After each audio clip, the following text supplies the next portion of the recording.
mean, I think offensive line in general is one of those positions that when you do your job, you really don't get a whole lot of kudos. Yeah. And I think we're fine with that. We don't need kudos. We don't need any of that. We just want to do our jobs. You know what I mean? And we may get some criticism, and that's okay. It's part of the game. Did it feel different? It looked like this week there was no question you guys were moving people from start to finish.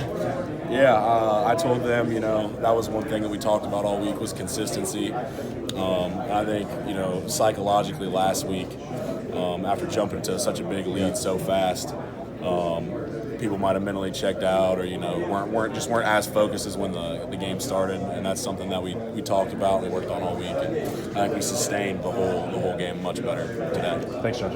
Thank you.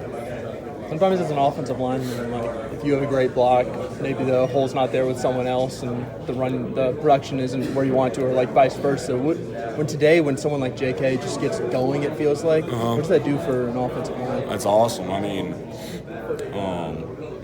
running the ball is such a key aspect of football, in my opinion. And when you can control the ball and control the clock and move the ball consistently down the field like that, it's huge.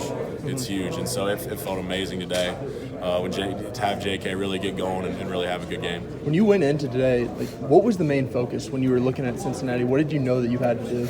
I knew, for starters, that Coach Fick was going to have a really good scheme ready for us. And I knew I was going to have to make the right calls and get my guys set up.